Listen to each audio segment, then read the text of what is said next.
They're using your picture for what? They did for publicity, educational purposes, promotional, and also to motivate the youth. But then the question is, who motivates me as I'm also the youth? I understand. You came with the idea of a bicycle, right? So bona bayithatha. You understand? So basically mina ngathi ngishayiwe eSouth Africa via the government NGOs that are fully funded by our president, and whenever he's saying his sonars kumakayenza each and every year, he's actually commending the youth to go to NYDA, tap 1 million, tap with plug, and Harambe/SA youth. The Ekurhuleni branch, the second park, they are refusing to assist me, like literally speaking. Why they are refusing? What's your name?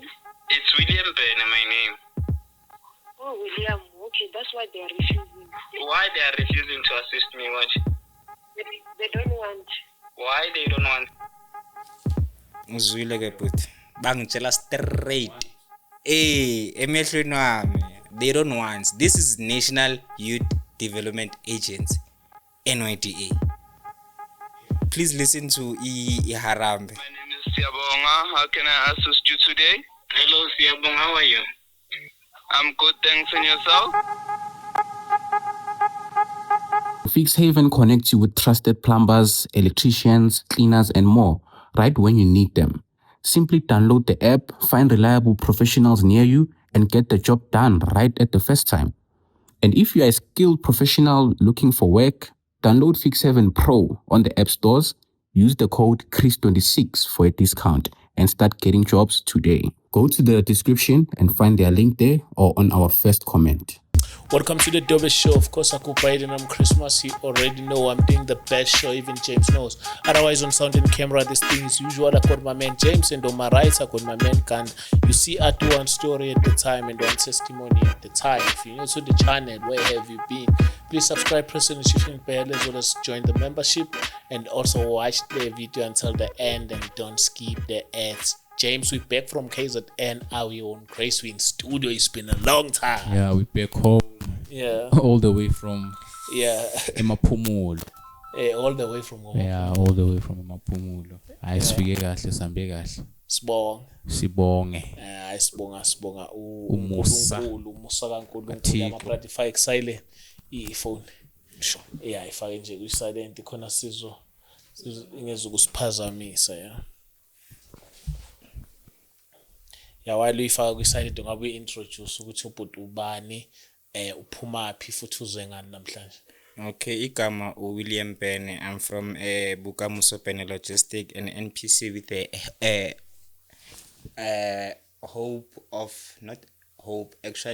aim of reducing poverty and unemployment in townships.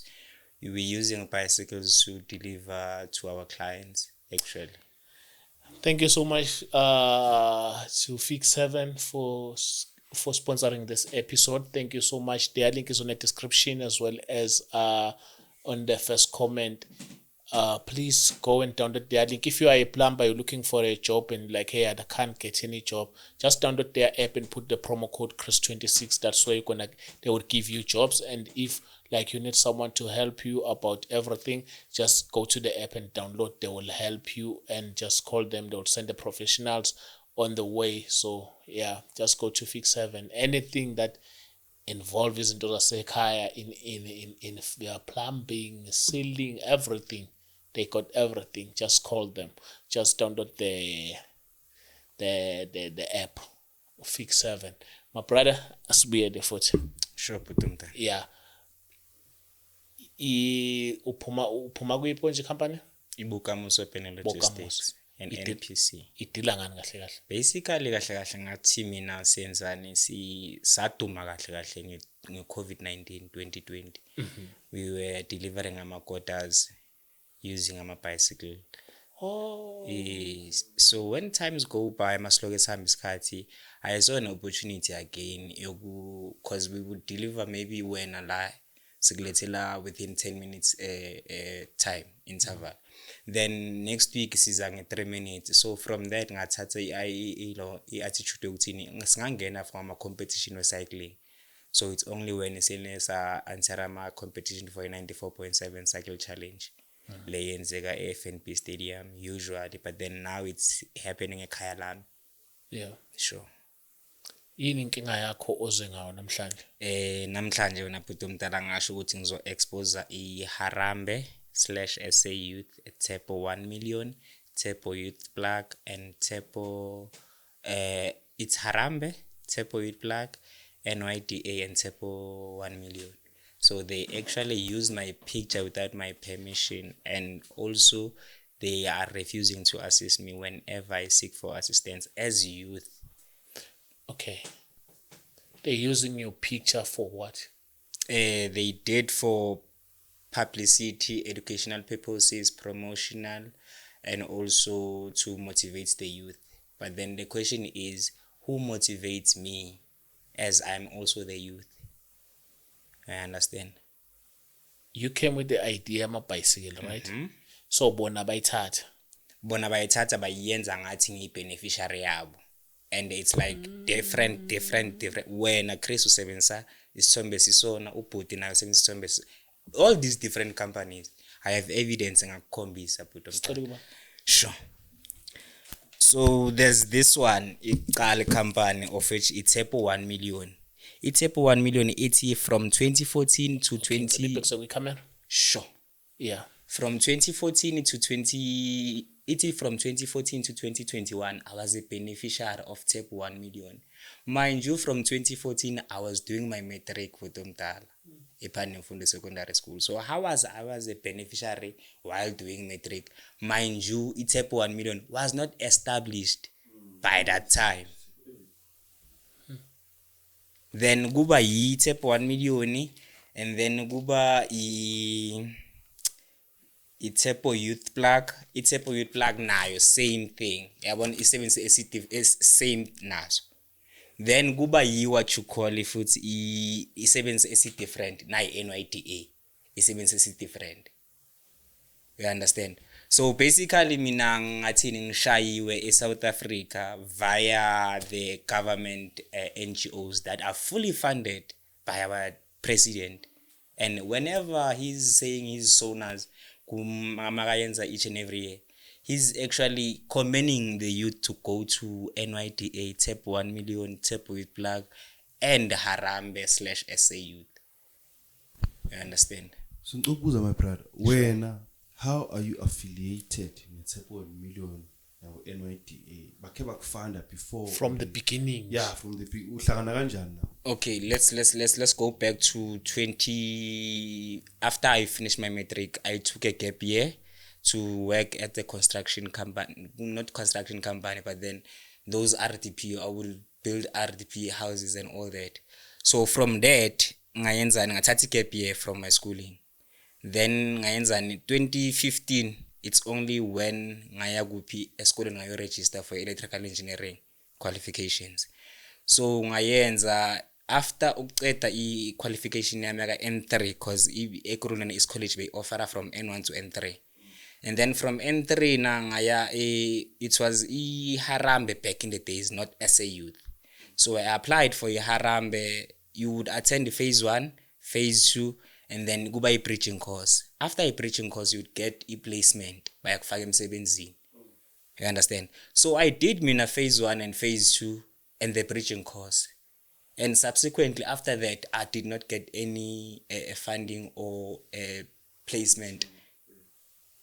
And then my pictures, I saw them go my social media platforms now. I was like, how come? Fraud and corruption. And mind you, when they took me to mediation, those guys, okay, William, we want to settle this matter. I'm a clear bully, so let's go to mediation. They offered me 15,000. I asked the mediator, what is this 15,000 for? Because my counter offer, it's 3 million. Who's offering you the 15,000? It's the Harambe guys. Maybe also you need to clarify what mediation nifike kanjani ku mediation. Okay, okay, mangifika, okay, mangiqeda ukuyenza the uqeda i-qualification yami, ngaceda nge-bridging course eHarambe, isn't it? Sharp 2020 hits. It's only when I started my own business, yama-bicycle, because being travel, I was doing my N4. I remember I was doing my N4 Esidingo College. Mangicede kwenze N4 wami bengitravel ngebhicycle now and then. So ngathatha le opportunity leyo ngayenzani, ngayichinja ngayenza ibusiness. Then kweza umngane oyi-1 athi ngicongule ibhicycle for mina ukuthi ngumncinci bekumele ngumbhadalise because i-maintenance yashaya ebhicyclini. So namhlanje uyezwe uyangigaya 10 rand leyo uya ebank uyabuya. How kusasa futhi uyalifuna kusasa kuzo omunye I saw ukuthi this is a business. It's only when ngena ngayithatha ngafonela uSihle lo beka i-bridging manager yami when I was doing i-bridging course eHarambe. Ngafonela uSihle Ndlovu of which she was the bridging manager. I told her, hey, I'm having such a business idea, not a business idea per se, but then it's already in running. Yeah, in motion, yeah. Sure, okay. Usihle thina athi hayi ngizokukhulumisa no Zama Khumalo. Uzama ukuhle Khumalo, she was working at Tepo 1 million. Mawusingagugula singambona ukuthi vele iTepo 1 million iveza yena vele as a brand ambassador. So uzama ukuhle Khumalo sakhuluma naye, masikhuluma naye it was a thing ukuthi it's still lockdown with them, you cannot meet. You understand? So from that yaphelela kanjalo ngathola 2 months 3 months later ngathola ithombe zami ziku internet. If kuyiHarambe, it's Harambe, iHarambe bhuti omdala thi ngikubonisa. iHarambe ngisebenzise to their app. Ine app yeHarambe of which it's Tepo. No, it's not Tepo, it's sau.mobi. So this is the evidence ukuthi this is the Kasi hustling story of William. Mind you bangenza uPopeye la. And the other companies laba bashare ama information nabo basebenzisa ithombe. You understand? So ngayibeka kanjani? Ngasho ukuthi as much as they knew ukuthi I'm in business, they are not willing to assist me still. Ngile ngaya ku Premier's office when abhuti omdala to actually launch ama complaints.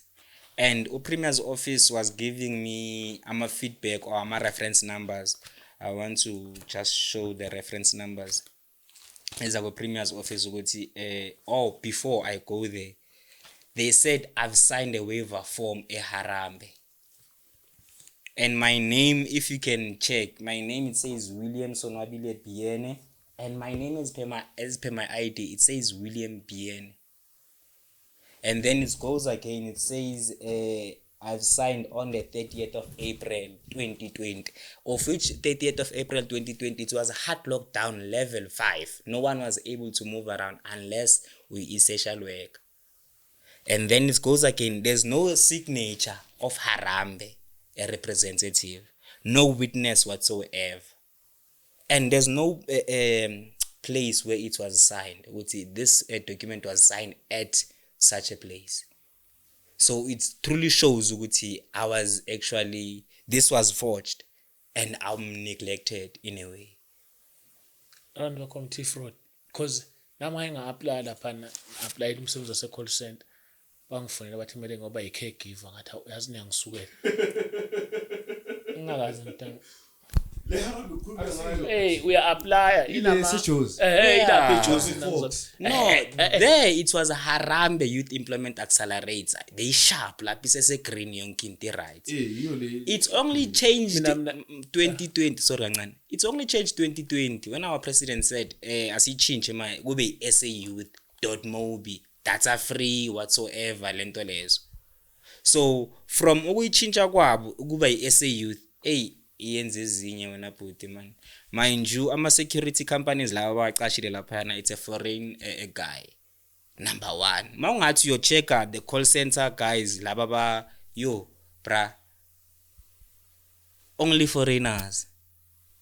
And kahle nje futhi and mind you mina into engizibuza yona i1 manje ukuthi bangishaya kanjani basebenzisana no government. Prime angiholi nesasa grant e350 e370. Imagine ngi orphan anginabazali angiholi 350 i370 le anginaba abazali bayakena ukuthi anginaba abazali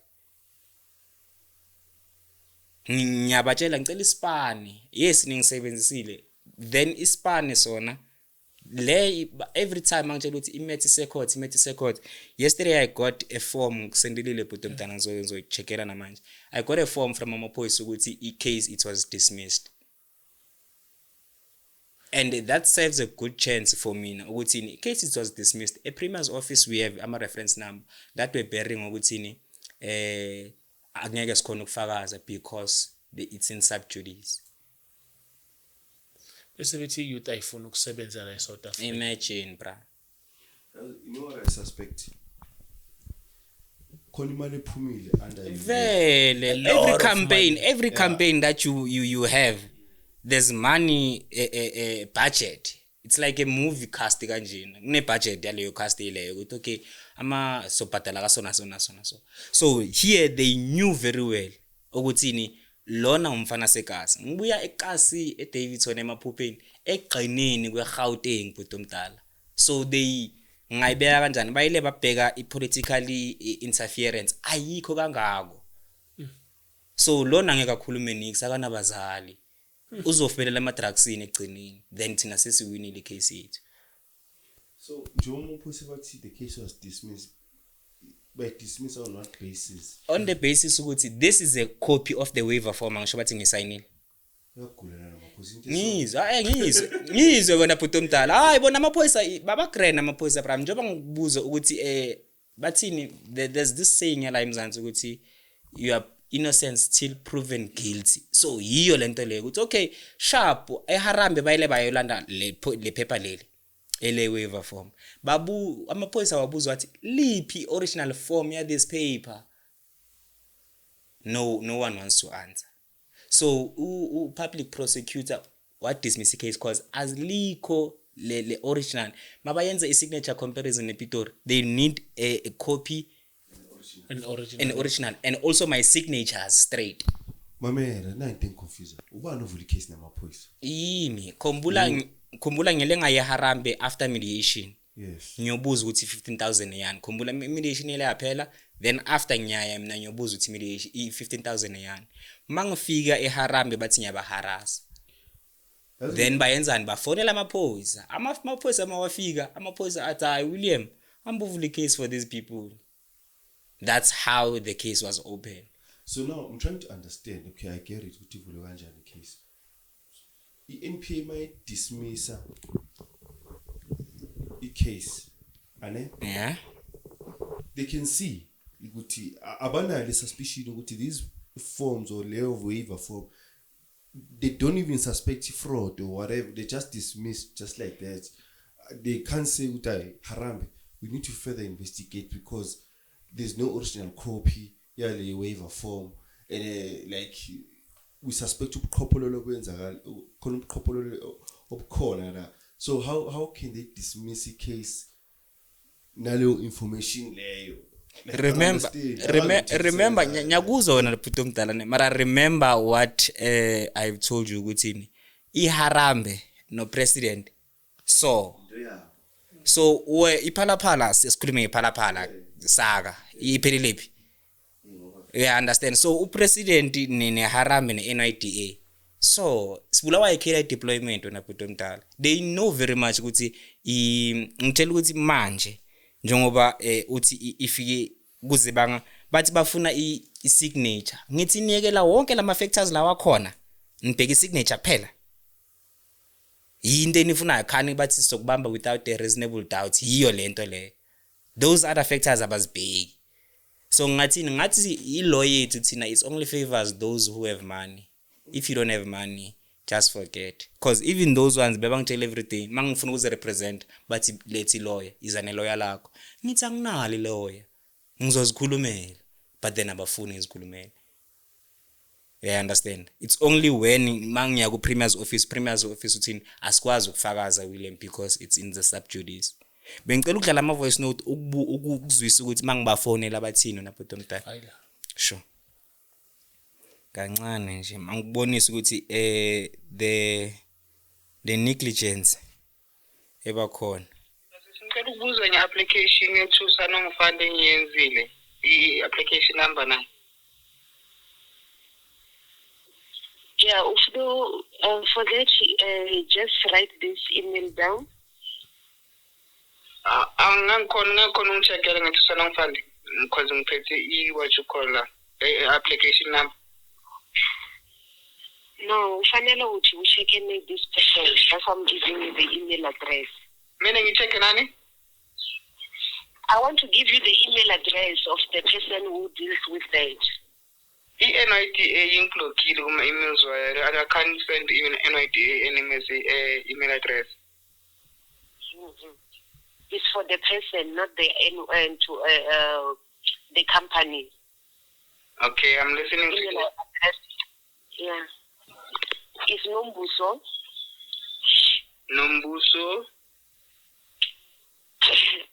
Mlambo. At NYDA. I'm saying it doesn't go through when I say NYDA.gov. This one here, Mlambo.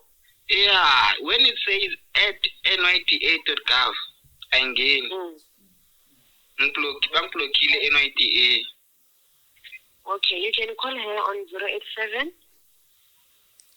Yeah. Yeah. 158. Yeah. 6345. Okay. Yes. Alternatively, if I'm to the office in cell number yake. 087.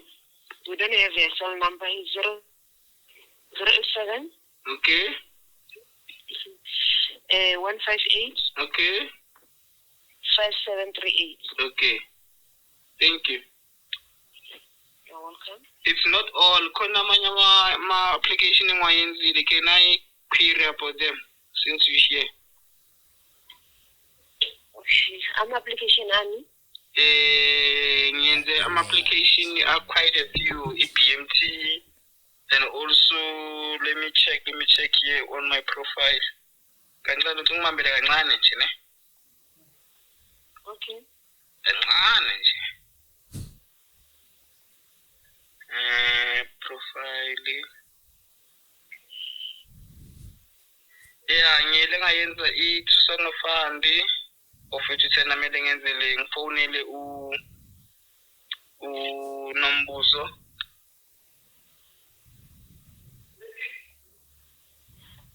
Bese ngayenza nenye futhi ngathola feedback ethi thank you for dear William. Good day, William. Thank you for your application. We will contact you as soon as your application is being processed. NYDA. I think it's BMT, this one. Yeah, yeah. Where is the branching? Into Johannesburg this time because I don't know which one.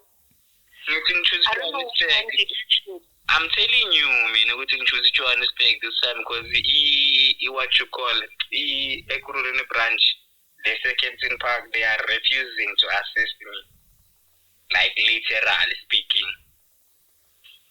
Why they are refusing? What's your name? It's William Bene, my name. Oh, William. Okay, that's why they are refusing. Why they are refusing to assist me? What? They don't want. Why they don't want? Uzwile ke but bangitshela straight emehlweni wami they don't want. This is National Youth Development Agency, NYDA. Please listen to Iharambe. My name is Siyabonga. How can I assist you today? Hello Siyabonga, how are you? I'm good, thanks. And yourself? I'm not good actually, Siyabonga. I've been trying to get opportunities through SA platforms. Please assist. Oh, you've been trying to get opportunities at SA Youth? Yes, man, since from 2020. Since 2020? Yes, sir. Okay, yes. So as you have been trying to get opportunities since 2020, now your profile, when did you open your profile? You're speaking to William B. and I opened the profile when I'm speaking to who? William who? William Bene.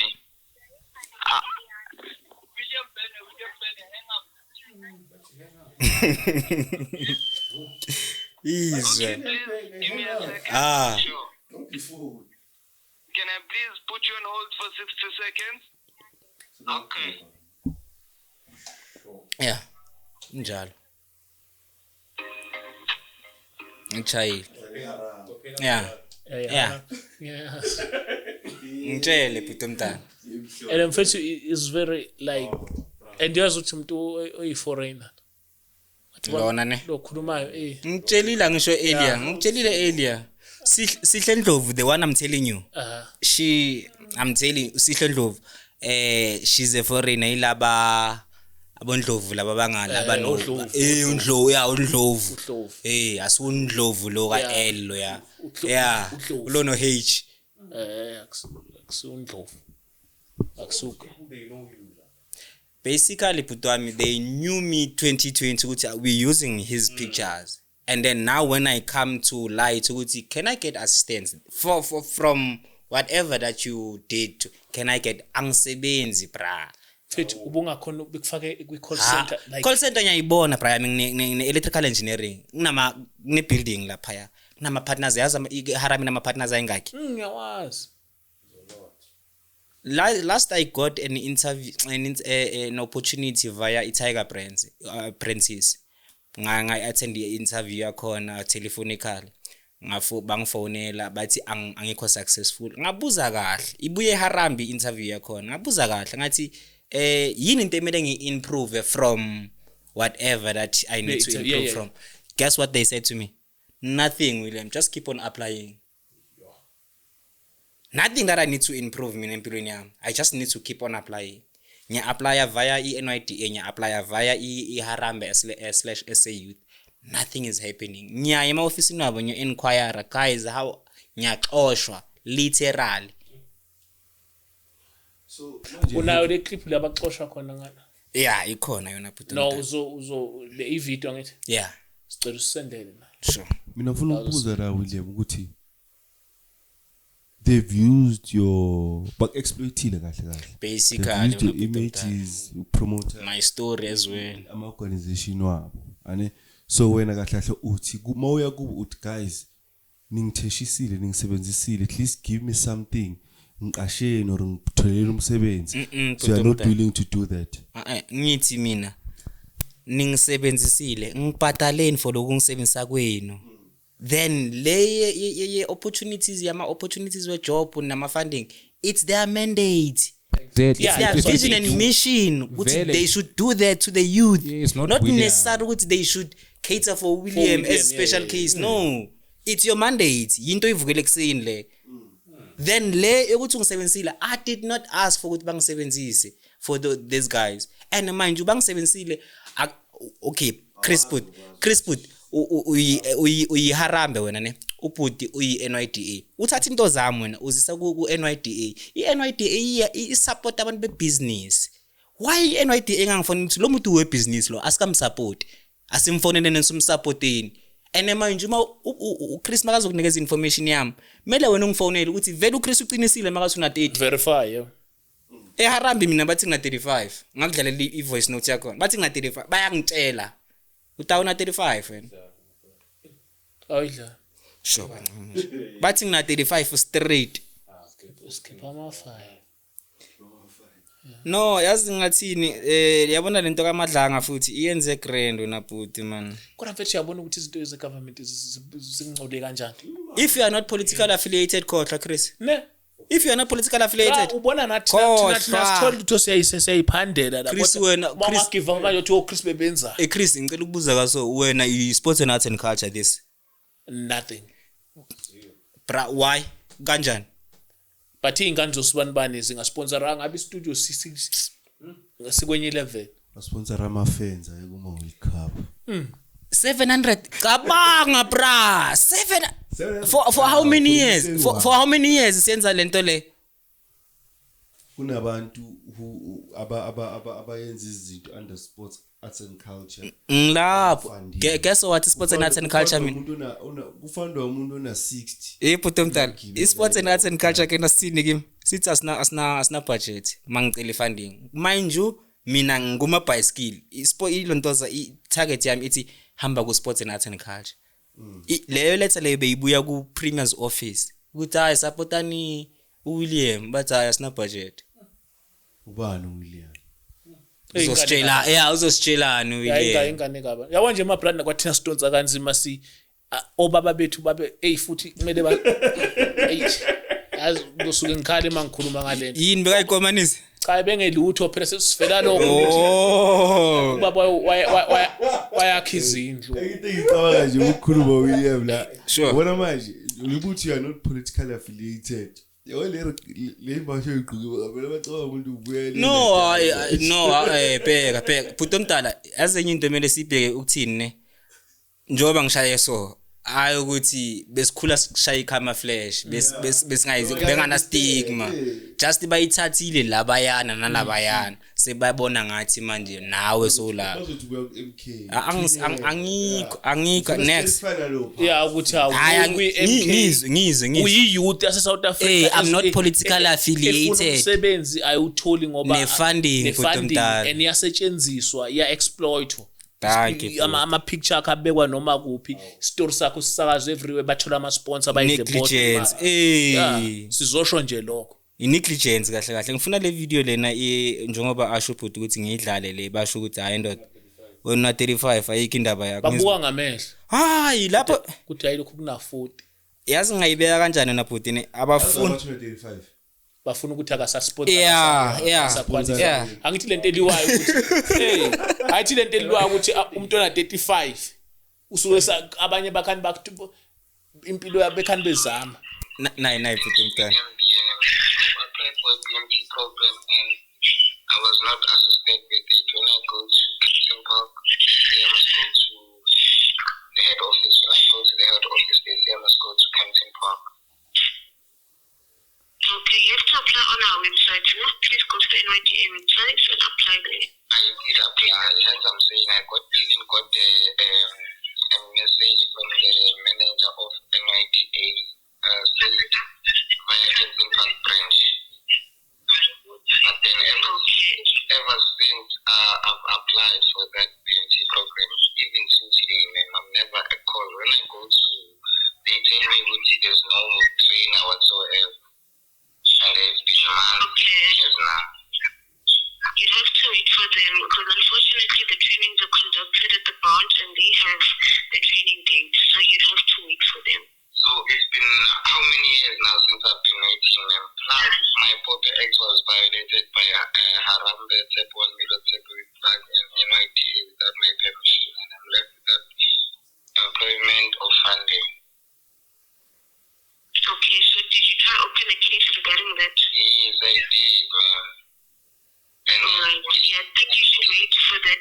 I also went to your front line to report the matter, but then I got the reference number. After I got the reference number, ma'am, it says nothing. They say nothing when I ask for feedback. Okay, so yeah, unfortunately, you'd have to wait for that case to be resolved now because you did open a case by the court. Because of why was it dismissed? Because of whatsoever the court filed. But then yeah, that means what the court found was legit enough for them to dismiss whatever case it was. Is it legitimate enough for you, for NYDA, to use my picture without my permission, one? And number two, for me not to be assisted by NYDA, even I'm applying for Tucson Fund, and even 2020 when NYDA was actually funding 100 businesses within that financial year. I was being used on that financial year, but yet I was not assisted. So how is it legitimate, if I may ask? So how are you being used if you're not funded? Via social media platforms, ma'am. So your picture was not taken down. You just want your picture to be taken down and everything will be fine. No, ma'am. I'm compensation for my picture because I'm actually not getting assisted in terms of funding or employment. And when I go to potential businessmen or business people, they say I've already benefited from the government, of which it hinders my opportunity to get opportunities. You understand? But I don't think, as you said, remember you said you opened the case against NYDA and the court had to drop the case because of what they had found. Yeah. So I don't think it's really about you are being funded the government. The question is, are you not above 35? No, I'm not. You keep asking this question every time, and I'm telling you, I'm not. I'm actually 30 this year. Turning 30 on You're not 30 this year, you're 35. You're not 30 this year. I'm not 30. You're telling me my age now. But we know you. You're a client that calls here all the time. We know that you're above 35 now. How is that possible that I'm above 35 when I'm 96? Okay. Okay, sure. Yeah? It's fine. You can wait for your case to be escalated. And since you did open a case, and then you assisted further. Ma'am, can I ask a question on the business of NITA? Yeah, I'm sending a voice now. Sure. Cabanga, bra. Hey, not 35. Thank you for above. Ni 96. Kanjani? Khani ngibamba and ngiyibamba ngeSeptember nge3 wena puta. Angayihlanganisi. Ngisaya.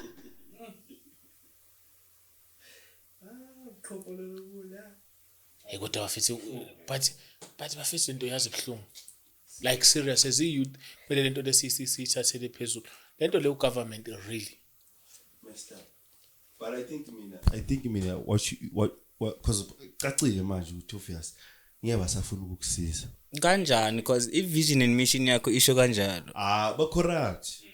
Icacile ukuthi ayizwiswa amamelela ama phone calls Sure. William hang up. Icacile into ngeke basakusiza. Mina ngokubona kwami ukuthi usuwele abantu. Ngikule process leyo. Iyo le process leyo ngisho bhuti omdala le bathi court ayifindanga anything. So ngathini leyo kusuwa it's the same of ukudrekela isikhathi ngivula case 2023 it was only yesterday I got the feedback ukuthi case it was dismissed. So mawuthi ngilandelele leyo futhi meaning another 5 years bese iyafika vele le ukuthi William una 35 above 35 angesikhona umsizi. But ama record akhona nje. Hayi i-age ikshayile mdladla noma bathi in i-age ikshayile uyirishile leyo age le angeke basakhona ukusiza. I get that part ngisho mina when you sue. Mina kahle things ukutshela yona manje ukuthi iziphandele ngendlela oziphandela ngayo sue them. Mhlambe maybe by us ukuyenza le episode lena maybe khona umuntu ozoqhamuka. Sure, yeah. Sue them. NYDA Tsepo 1 million. Ngiyazi Tsepo 1 million beyitrenda kakhulu ngazo lezo ikhathi lezo. Sengithi ukuthi ama records akhona noma kungashaya 40.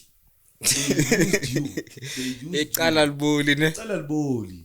Basebenzisa izinto zakho. So uma ufonela iTsepo 1 million ukhuluma nje siya uyeke iharambe ngoba angithi neTsepo 1 million nayo inangizane ezimele. Yeah, nyakuncanya leyo uza ngakhona. iTsepo 1 million ukuze kungena amapanyaza. Bekunemali eTsepo 1 million. Wangena upanyaza lesufi ezipremi. Wathatha iTsepo imali eTsepo 1 million wayifaka umapanyaza. That's why bathi amapanyaza bewangekho legally grand. Sakhumbula ngisho. And then upanyaza maqedwe thatha leyo mali le iTsepo 1 million it was yini by azange phele yashiftwa from eZitepo 1 million yaya ku sustainable livelihoods under social development. I call them every now and then.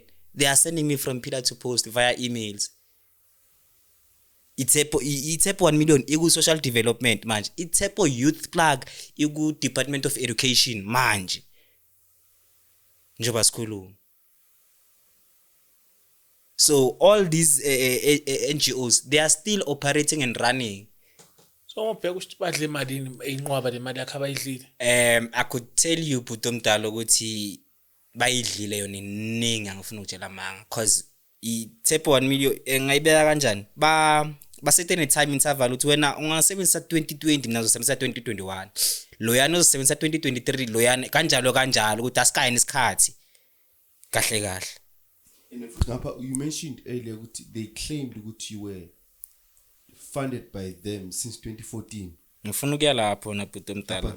Yabona ukuthi uyabasuwa nje. So ngathini nayila kokuqala mawuthi ngibasuwe nebhuti omdala, there are 8 conditions of POPIA that they need to adhere to, of which they are not even counted nasemaphoyiseni.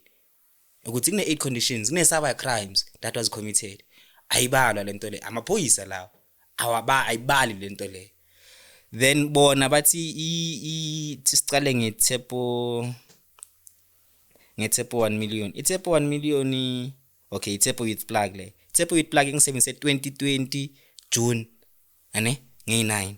Yaphinda ngisebenzisa ithini under the banner Youth Month, and yaphinda yenza futhi ngoJune 30 2020 Youth Voices. Yaphinda ngi-advertise ngoJune, yayibona ukuthi lena beyitargete June youth nan 2021 ithi ngiTepo 1 million beneficiaries. Then kuba yiTepo iNYDA. iNYDA yona engisebenzise June 2020 nge18 ithi ngi-youth legend mina. Hey, ngilegend angisho because mina kahle to be honest vele ngiqala ibusiness without funding but omdala, and ngavela kuma newspaper, so it is something vele a high to standard, but then awunayo right ukungisebenzisa ungangicela amaphepha Chris. So le nto angithi manje ize yenze enye youth ibone ngathi iSepo 1 million isize lo mjito ne youth enye iyangena iyafloka to it udayi ku grand. Mina ngibaleke eKaslami ne ngihlala eDavidson eThwathwa, ngasuka eDavidson ngaye eBosberg. Ngibalekile ukuthi abantu bacabanga ukuthi nginenyuku Chris. Nami ngicabanga ndoda bathi nginenyuku and ngiyenzeka enye into ngihlale eKasi. If una 35, why they still using your picture? Because the time is expired. Thank you, good question. By them using your picture, why are my beneficiaries? Okay, when yabona wena uzakahle funded. Bawasebenzisa kwamampela beside kushitha abafunding muntu akusakunamuntu bakhona abafandwayo but then mawuzomveza uChris nesibongo sakhe izoshaya lena ephezulu for lozo sebenza. Let's say angisho kune-candidate people senze umzekelo nge-NYDA. NYDA it's for ANC members, to be quite honest with you, only. Mangathi uyachecka 2020 njengoba usho ukuthi waye bangasebenzisanga nama beneficiaries lawa athola inyuku vele 2020 Brian iCEO yase NYDA manje. No, iCEO yase NYDA beyitholile imali 2020. Yitholi threshold enkulu. Bese 5 years later uba iCEO. So, yabona ukuthi if bebamsebenzisile untwana 2020 2021 bengiyasa sound grand to the public. That's why bangamsebenzanga abasebenzisa William manje bangakutshelile ukuthi William osekazi angeke basho nix la. Nanokuthi I suspect ukuthi vele the people they fund in Jobusha abantu babo vele. Abantu babo it's career deployment. But omdala ceda ukuphuma uzobafakela ukushisa uthe ingani siyamazo isihlobo nosibani iNYDA ceda utshintsha ama directors but manje current kunama new directors they are saying basagxila ngalento le. Ngiyabatshela ngithi ngikhuluma no Dr Sunshine mangathi uyalibheka le paper lelo na bhuti omdala iSunday World babhalile ngabo. Mangathi usearcha uthi William Pene Sunday World uzobona babhale kamnandi kanjani ngabo ukubonisa ukuthi ba corrupt kanjani. These people Dr Sunshine, of which is the chairperson we NYDA, she knows about the story saka William ukuthi William was used kanje, but then yet usang refuse ukung assist as a youth. Mina yasengikhalelana manje mina bhuti omdala ngikhalela ukuthi ngi-youth why ngasizeki njengabanye abantwana. Hey mfethu. Ngitshela. Chris. Awunabo nawo? Ukhupha kanjani bhuti? Siyazama wendoda sothi.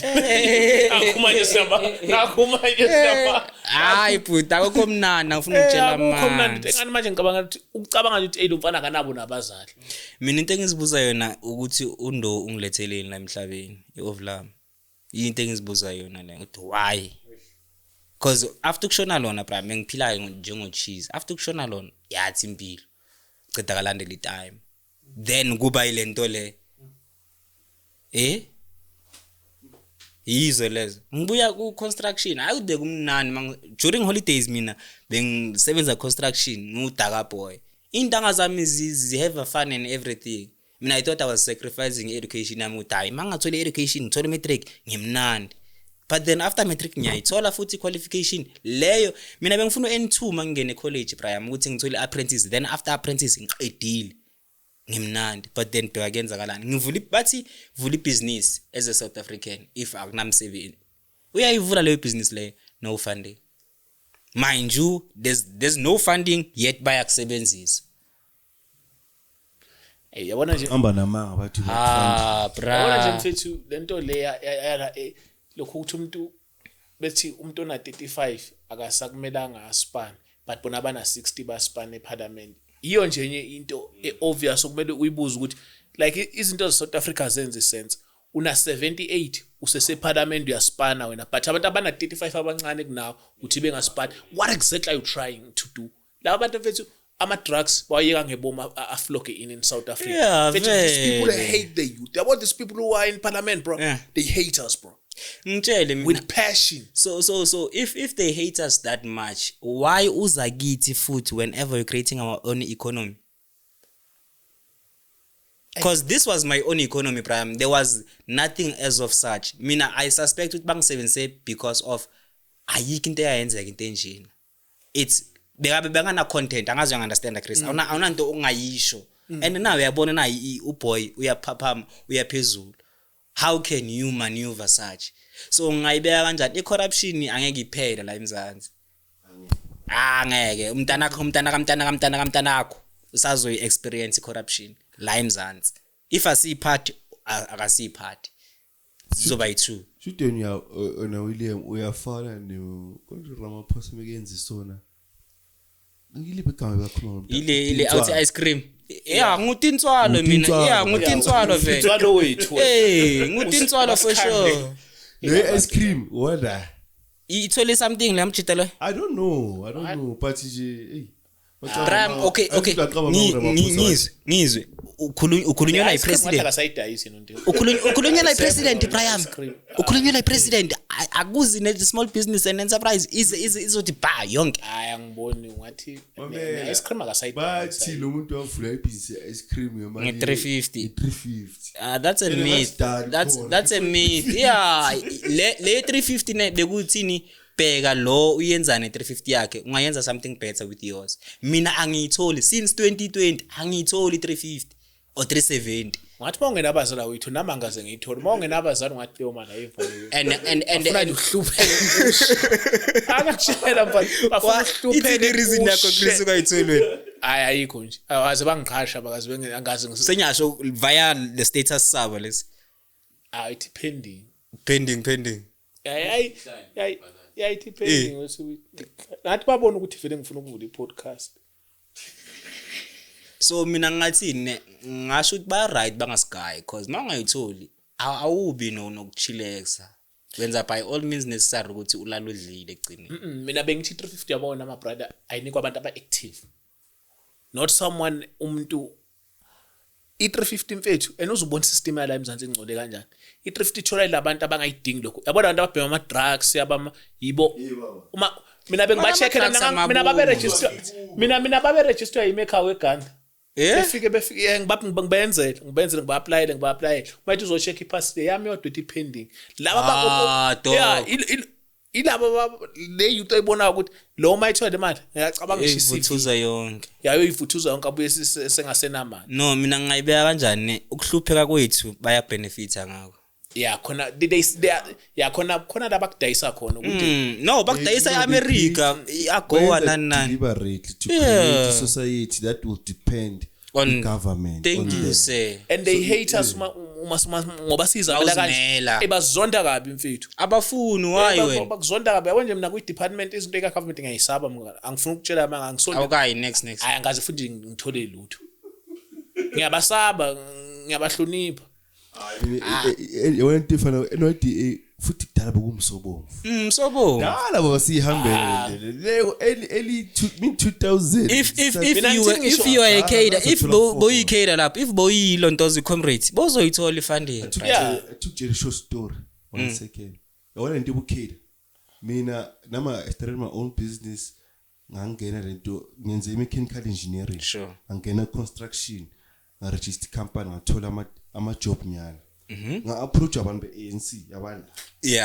banjalo vele bafuna ukucamisa woza na umsebenzi mara mawuthola imali kuyomele bathini kuyomele ufande labantu labo door to door be-ANC nani bafande on be-ANC be-door to door bala lokishini nani ngadakade ngisebenzi and nakhona imali encane phela lento lezi amathende beswathola bowenza profit aboma 8,000 10 akusile ukuthi uzoba imiliyoni njengabo Kate Matlala no ukunto encane futhi ama-job less than 30k you understand usithola lezi zinto encane so ngabona lapho ukuthi lento Ronald la abantu be-ANC especially la bangidina lapho mina government mina awuthami ishingane yami holy grant nje because ngifuna ukuthi one day uma ngithola i-opportunity ngihlane president mthetho mina bra ngihamba nje awungenzelanga nix bra futhi nomgwaqo wakho nama potholes ngihamba ngawo ke ngiyavuma manje mina awungenzelanga nix mara yazi mina the way ngibheke ngakhona bobhuti ne whatever that is happening dala lento le yacala but just khula thina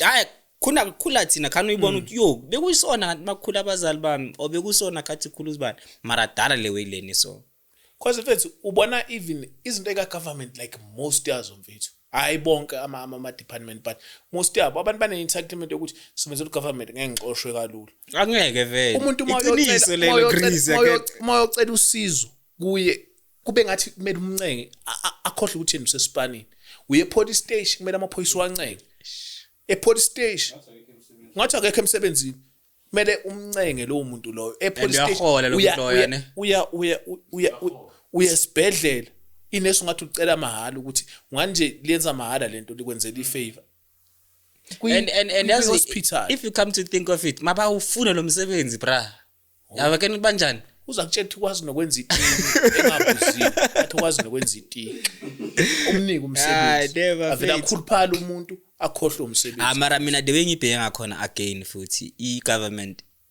they are employed to send you pillar to post until you give up and then that's how they win but mfethu yabona thina as youth njengamanje we have to yabona manje kuyiwa kuma vote mina ungangibala ngeke no nama ngisavoti vele yanyenzele nini nama ngisavoti because vela but sengisho ukuthi laba abantu abavotayo now is time ukuthi ake sibambeni striker ngevoting day sithi nje asi ngicela ukubuza mina Chris ne asi yeah before ubuza gents le ukuthi asivote we need to vote and check them out okay ngicela ufake ba Chris kancane Chris lokumphendula sure uzokuzuya kuphi ukuphi bayafana hayi ukuthi bayafana phese but then mphendule asivote remove the current government ane nalo uzongena yes we don't asina hope vele manje akekho umuntu esingathi sithembele kuye kakhulu nalo uzongena uzobona ukuthi manje sikushubile sizokukhipha noma yinini no ungashutha asina hope because bafuna vele singabi na hope the mission ngicela ungena kancane futhi mdala at this point ukuthi ukubona youth ingena hope ngicela ungena kancane like I'm trying to say ukuthi by us removing the government akuzoba a sign nakubo ukuthi manje people are woke should we not work as the new government bazosikhipa nathi bra ngizwe ne when you saying we should remove the government ekhona manje the government ekhona ifaka comprises for the top 5 EFF ikhona iDA ikhona iANC ikhona PA ikhona all these top 5 zikhona lapha so mawuthi vote better uzovotela bani because noma ungavotela lo ANC or votela EFF still basazoyenza le coalition yabo or iGovernment of National Unity we're not going anywhere how survivanga ilento engishoyo ukuthi lento yehope ingena lapho ukuthi vele akekho umuntu singathi sizomvotela esimthemba ngalondlela but mina ngithi let us vote to show them ipower esinayo ukuthi I understand you we see you qhubekani sizonikhipha eventually ukhona uzovela umkhwanazi umuntu eyi1 yabona ngoba ngimthwalo nawe usumthwalo totasazo yeah nyakubamba mara it's a long way to freedom yeah bro I don't wanna lie you know yo bro yabo mina makhuluma once nje wafaka igovernment mina ngiyaphuma kuleyo nto gents let's vote against ANC But then the very same is ukuthi lama outs lawa hlakaniphe kanjani Brian they know schematics as ANC Brian ANC ihlakaniphe to such an extent ukuthi iluzile the previous election iluzile to be quite honest in terms of the percentage bangiholela 800 rand ngivotisa injalo iluzile ne to what you call that previous election macedile yabiza wonke namaphathi amancane lawo yadizana so rulani so angeke ubayenze nix Brian bahlakaniphile labantu uzobona ukuthi ngedot to done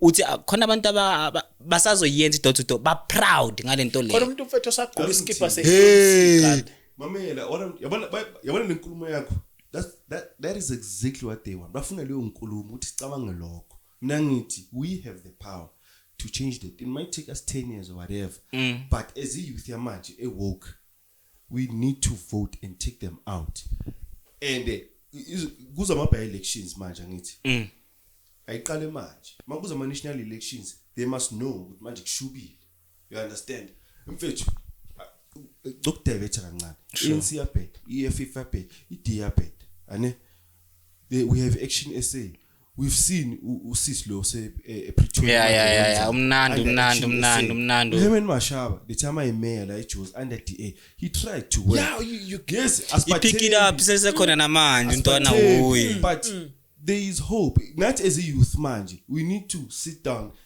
and check singabi youth engina backbone backbone yakho ukuba politically affiliated mara bra you don't have to be politically affiliated like just go and vote a different party but now miniting sure ukuthi I feel like we need to be realistic now as a youth sihlanganeni we have platforms like this we need to be realistic sihlanganeni sikhulumeni ukuthi gents ANC yaphetha EFF yaphetha but nayo engcono let us now let's votela must know ukuthi maye ngabhetha siyayikhipha indaba yazibobhudi mina ngiyanibona nina nicabanga ipolitiki kuphela asipolitiki kuphela ibhaliwe lento le ukuthi 5 years 10 years term ya South Africa nayi ukuthi ngena uChris ipresident sazolandela lo mthetho lona meaning noma singatshintsha ini laba bazongena bazothola imandate ukuthi nayi into emile uyilandelele angazi uyangibamba I know that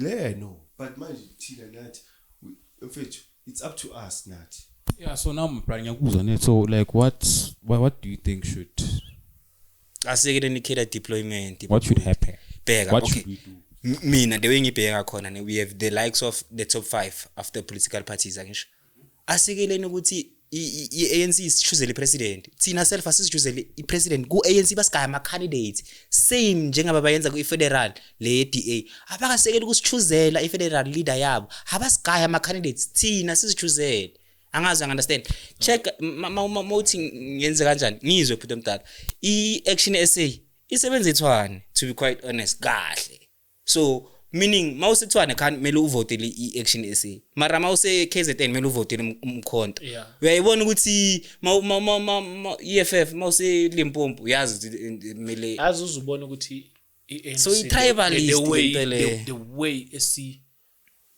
engasiboni ngakhona leta bashutha ivideo benika abantu izinto one it goes a long way yazingasho ngathi enhleki laba bantu laba like really udakhe sebemthatha kancane kangako mfethu video uhambe ebhasini kwaphuma le yasebhasini macedila zange bagcwale capacity stadium listen to me sure ngisho ukugcina le ANC bolile ayikho ukuthi vote ipresident yithi kumele usivote ipresident ANC mele iphume ANC is corrupt I can tell you now youth ANC manje noma singabizwe yiwona uzokutshela ukuthi main first thing kumele uyenze is to protect ANC bazidlisa ngamapipe lezi yabona lezi youth ze ANC abazidlisa ngamapipe mobilize ngezinye indlela we must just forget about ANC bolile akusase ANC le yabo oarthambo yabo ANC kuphelile ngayo mfana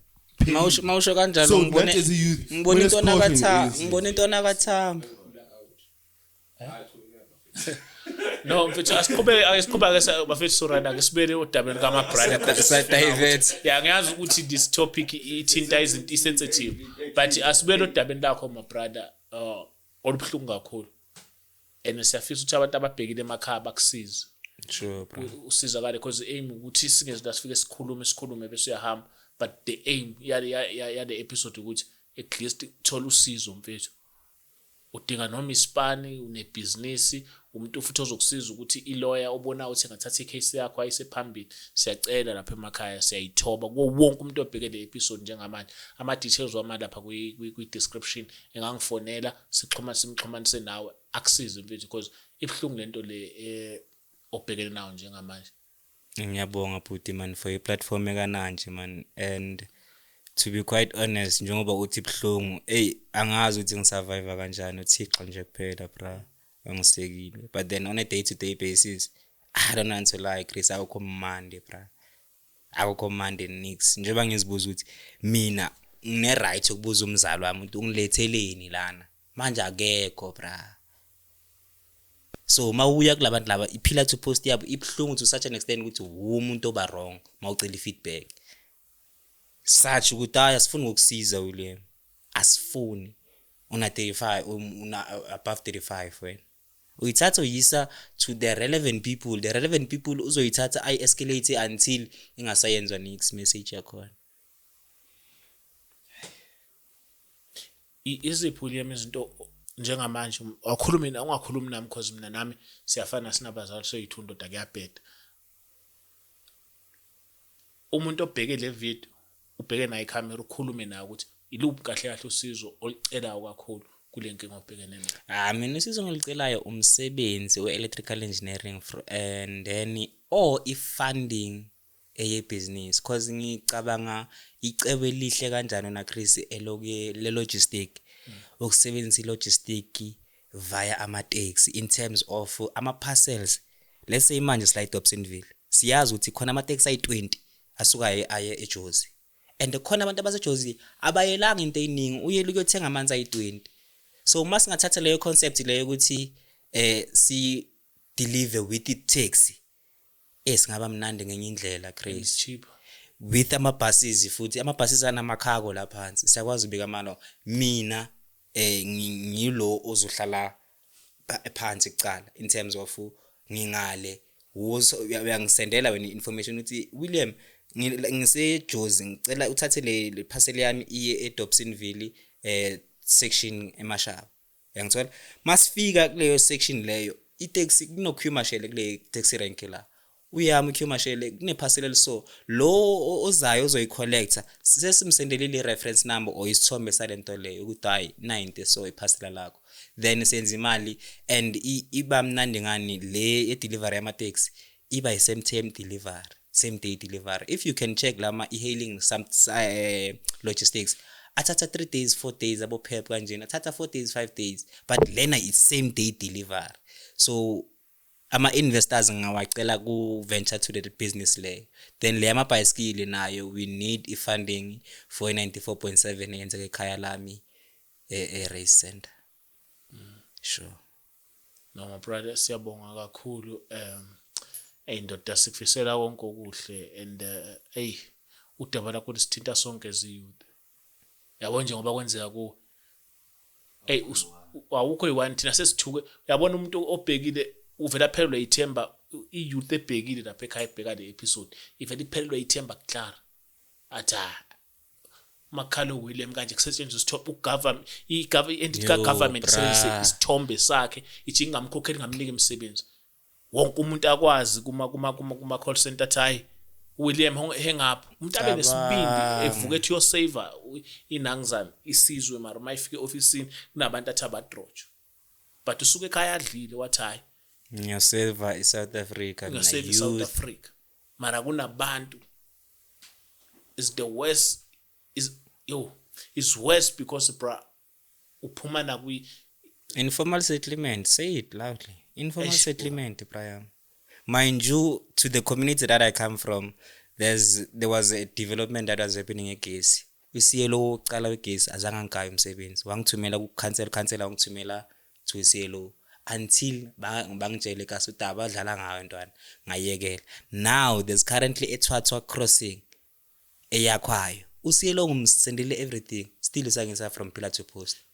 Phethu lo muntu lona akacela ama handout ukuthi icela in is umuntu youth ase South Africa icela nje ispan and ama opportunities uyalabona khona but bayamkhahlela then bese kuthiwa youth ibhema ama drugs if lo mfana eyeka njengamanje ahamba ayo abamba inkunzi yinto abayifunayo yabona umuntu nje engakubamba inkunzi uphuma unyembezulu uyi1 ngoba une pain inside ukuthi ugovernment wena ungifailile but sengisho ukuthi siba nabo ke abantu abangena kwi crime ngale ndlela and bayaphushwa kahle bayaphushwa and umuntu uthola ukuthi uyagwaza unyanyile ilento ekuyo ukuthi no government wena wangifail asivimbeni lento le so wonke umuntu obheke le episode njengamanje cela ukuthi sisebenzisaneni uma kukhona okuncane onakho sicela ukuthi usifonele usizo lonke onalo ubona ukuthi ungasisiza for Williams luningi uselishilo so sizocela nje lokho ukuthi bafethu